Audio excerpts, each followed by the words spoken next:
பாதவர்ஜுனா நேரா தம்பி விஜய பார்த்துட்டு அண்ணன் திருமாவளவனை போய் பார்த்துருக்காரு. நீ போ, பின்னால நான் வரேன்னு சொல்றது ஏதாவது இருக்கான்னு எனக்கு தெரியல. ஏன்னா அந்த அளவுக்கு அதுல அரசியல் நாகரிகம் இருக்கிறது உண்மை. எனக்கு அதுல மகிழ்ச்சி. ஆனா நீ வளர்ந்த கடை மார்ல பாயில இல்ல மடியில தான் பாஞ்சதுன்னா அவங்க வசனம் பேசிட்டு இருக்காங்க.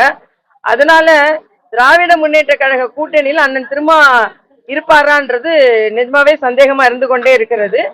ஆதவ போ, ஆதவனை விட்டு நான் வரேன் அப்படின்னு சொல்றாங்கன்னு எனக்கு தெரியல.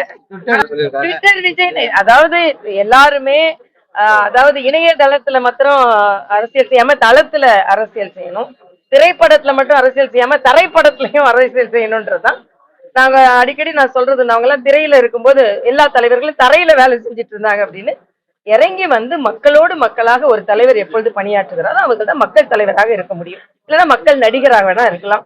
தம்பி விஜய் என்ன முடிவு பண்றாரு நம்ம பார்ப்போம். மேடம், பட்ஜெட் தாக்கல் செய்யப்பட்ட நிலையில அனைத்து துறைகளுக்கும் செய்யப்பட்டிருக்கு. ஆனா சுங்கச்சாவடிகளுக்கு மட்டும் எந்த ஒரு சலுகைகளுமே செய்யப்படுது. ஏன்னா ஏழை எளிய மக்கள் போறாங்க வராங்க.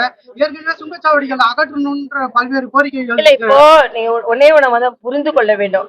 12 லட்சம் ரூபாய் வரைக்கும் வருமானத்திற்கு அதுவும் சம்பளம் வாங்கும் சாமானிய சகோதரர்களுக்கு இது ஒரு மிகப்பெரிய வாய்ப்பு. ஒரு மாசத்துக்கு 1 லட்சம் வாங்கினா கூட வருமான வரி கட்ட வேண்டியது இல்லை. ஆக ஏறக்குறைய 12 லட்சம் சம்பாதிப்பவர்களுக்கு வருமான வரி இல்லது சுதந்திரம் அடைந்த காலத்திலிருந்து இதுவரை நமக்கு கிடைக்காத சலுகை.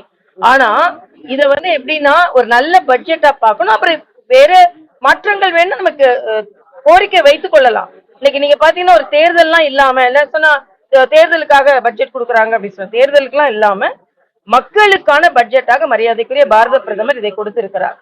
நாம என்ன செய்யணும்னா இப்ப உடனே கனிமொழி சொல்றாங்க பீகார் பட்ஜெட் அவங்க பார்த்தாங்களாம். நான் கேட்கிறேன், உங்களுக்கு எலெக்ஷன் ஸ்ட்ராட்டஜி பண்றதுக்கு ஒரு பீகாரி வேணும். ஆனா உடனே நீங்க பீகார்னு நீங்க ஒரு விமர்சனம் செய்வீங்க. அதனால இது எல்லாமே ஒரு அவர்கள் நாடகம். அவங்க யூபிஏ கவர்மெண்ட்ல இருக்கும்போது இந்த அளவுக்கு அவங்க எதுவுமே செய்யல. அதனால மக்கள் வரி வரியாக கொண்டாட எப்பவுமே பட்ஜெட் தாக்கல் செஞ்சா வரி வரி வரி விதிப்பு வரி விதிப்புன்னு சொல்லுவாங்க. ஆனா இந்த பட்ஜெட்ல வரி வரியா கொண்டாடக்கூடிய நிலைமையில மக்கள் இருக்கிறாங்க. அதனால முதலில் நாம் அதை கொண்டாடுவோம். சாமானிய மக்களுக்கான பட்ஜெட் மரியாதைக்குரிய பாரத பிரதமர் சொன்ன மாதிரி இல்ல. அதுக்கு நான் கொள்கை முடிவு எடுக்கணும். நானே முடிவு எடுத்து நான் கையெழுத்து போட முடியாது. நாம கோரிக்கை வைப்போம். இல்ல அது நம்ம கோரிக்கை வைப்போம். அது என்னன்னு பாப்போம். நான் உடனே நான் அதுக்கு பதில் சொல்ல முடியாது.